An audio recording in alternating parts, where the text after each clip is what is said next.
Take 6. Hello guys, and welcome to my next video, which is of, well, you can read Top 10 Batman Villains. I'm taking a break from reviewing for a while, but, you know, I'll be back. Anyway, without further ado, number 10, Killer Moth. Oh, I will tell you just before I begin, this is actually just information that I've dragged off, so it won't be like a proper Let's Laugh review video. So without further ado, Killer Moth. His real name is something Walker. People probably know it more than me. I learnt that he is... I sound like a 2-year-old giving a presentation. I learnt Killer Moth. But all I know is that really Killer Moth was hired by other villains to kill people, do their dirty work, but they couldn't be bothered. So he's pretty low on the pecking order for me. And the whole DC universe with Batman and all that crap. I like Batman. It's good. But here's a little interesting fact for you. He couldn't actually beat Batgirl on her first day. That's pitiable. A little bit of information for you about why he's not around today, really. During the Underworld Unleashed storyline, he sold his soul to Neron and became a moth monster and still couldn't beat Batman. What a shame. That's him as a moth monster. Don't know who that girl is. Bad animation, really. Anyway, and he was actually killed in Infinite Crisis, which is a shame. I don't know how. I haven't read it or watched it. I don't know what Infinite Crisis is. I think it's a comic. It doesn't matter. Anyway, number 9, Man-Bat. His real name, Dr. Robert Kirtland Langstrom, whatever. His first appearance was in Detective Comics in June 1917, which is nice. You know, a long time ago. 40 years ago, in fact. Dr. Robert Kirtland was a scientist specialised in bats, and he made a formula that actually he thought would give people the ability to have bats sonar sense and crap like that. But anyway, when he tested the formula on himself, since he didn't want to endanger people, because he's good back then, he actually became Man-Bat. People say this is a side effect of him actually being deaf. But to me it's a bit silly, but it doesn't matter. He also loses his intelligence. He lost it when he became Man-Bat, which is understandable. Really, he's a monster. Oh, what's everyone barking at? Anyway, during Infinite Crisis, did you know he was actually cited in Secret Society of Supervillains, which is quite interesting. So he wasn't actually in Infinite Crisis. Anyway, what is going on down there? Number 8, Mr. Freeze. I don't need that anymore. I will in a minute. Sorry guys, found it.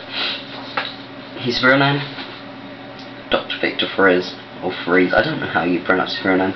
His first appearance was in 1958. I've done that mistake 5 times. I'm not going to retry. Onwards. He was... Now I've heard a lot, and apparently the most reliable source everyone thinks and believes is that he is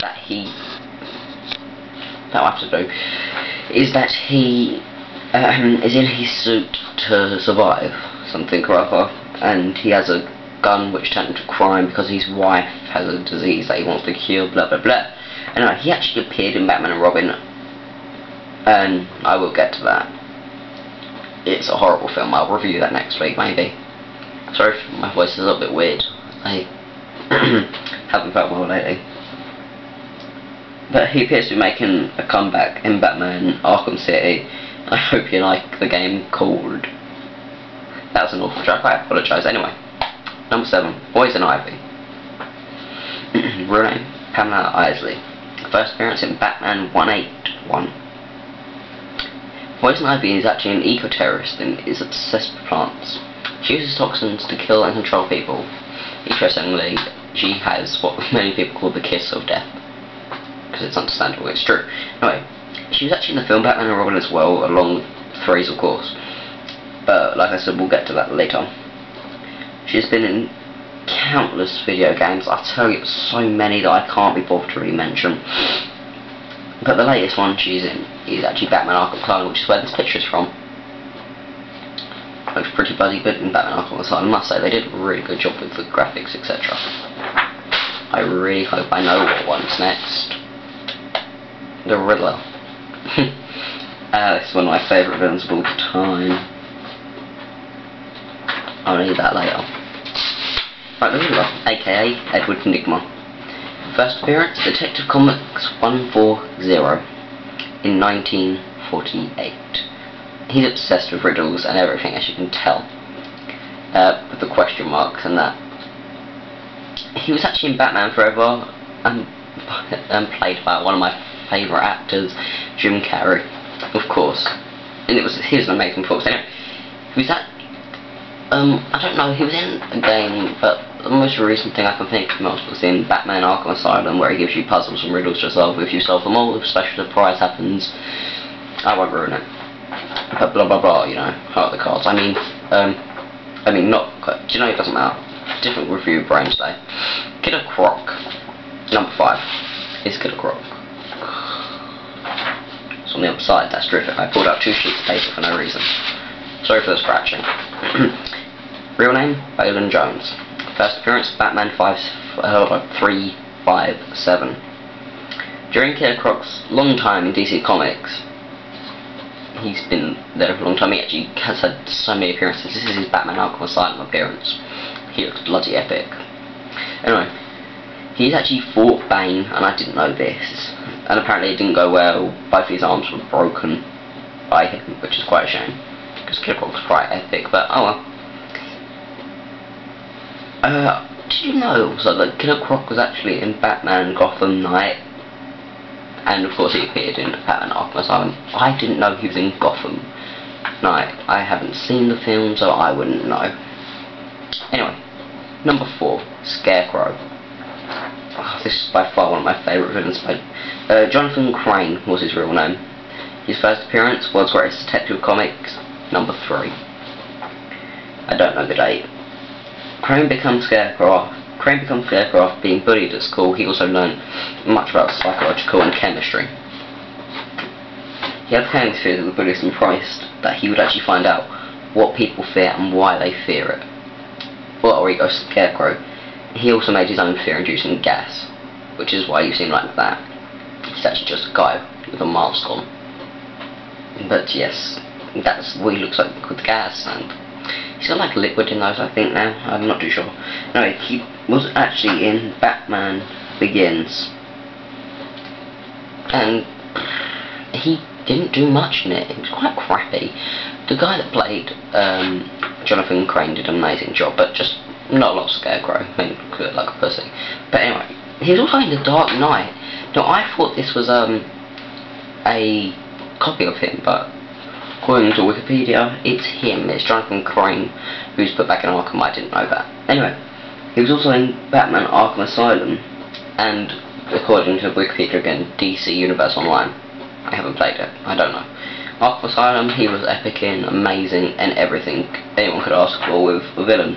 Number 3, Two-Face. Right, Two-Face. Real name, Harvey Dent. First appearance, Detective Comics 66. Bloody good thing it wasn't 666. Eh? Never mind. He has the coin. The signature coin goes with Two-Face in this, where he flips it to see if he should do a good or an evil action, which I think is great. But the fact of the matter is, in, of course, the film he was in, Batman Forever, played by Tommy Lee Jones, and he was in Dark Knight as well. I don't know who played him then. In Batman Forever, he flicked it multiple times to get the one he wanted, which really doesn't, you know, go well with him, because he was always flick it once. If it's good, it's good. If it's bad, it's bad. But no, he flicks it multiple times to shoot Bruce. But never mind. You know, that's what happens. The games he's going to be in, or has been in, there's been quite a few he's been in, but the most recent is going to be Batman Arkham City. Number 2, Harley Quinn. I will find it for you, my friends. Harley Quinn, that's her Batman Arkham Asylum book. She's changing again in Batman Arkham City. Here we go. Quite a bit on her. Real name, Dr. Harleen Quinzer. First appearance in an animated episode actually called Joker's Favour. She is the girlfriend, of course, of Joker, making, and and that's making her my number 2, because you know she's pathetic. And again, she's a very close ally of Poison Ivy, who actually gave her antibiotics to her toxins and poison. She actually fell head over heels for Joker when she was his doctor in Arkham Asylum. In Arkham Asylum, the game, you can actually hear her interview tapes with him. It's quite good. She was also in the game Arkham Asylum, as I said. She's appeared in other games and is appearing in Batman Arkham City, as I've said as well. And now bring you on to number 1. Is there any doubt of who it is in my mind? I've lost my thing. I won't swear. I'm not that sort of person. Right, here we go. And number 1, of course, no one can doubt this. The Joker, Heath Ledger. The Joker is the arch-rival of Batman, and that's why I'm making his number 1. Plus, everyone that's played him has almost been epic. Heath Ledger, one of my favies. The Joker was actually made in 1940, and his first appearance was in Batman number 1, so it set him up for a long time. Often taken on the name of the Clown Prince of Crime, as everyone calls him, he's one of the most deadly villains and loved throughout the whole world, as everyone knows the Joker's name, and he's just loved by everyone. Before I finish, I would like to say this. I'm limited with how much I can give. The phone's going off. What the hell's going on these days? I'm limited with how much information I can give on these characters by time and knowledge. If you want to comment below and tell me anything that I haven't said or you know, feel free. One last slide. Thank you for watching. Hope you enjoyed it. My next review will be Batman and Robin and R.I.P. Oh, rest in peace. Heath Ledger. You will be missed. I hope I spelled his name right. See you guys later.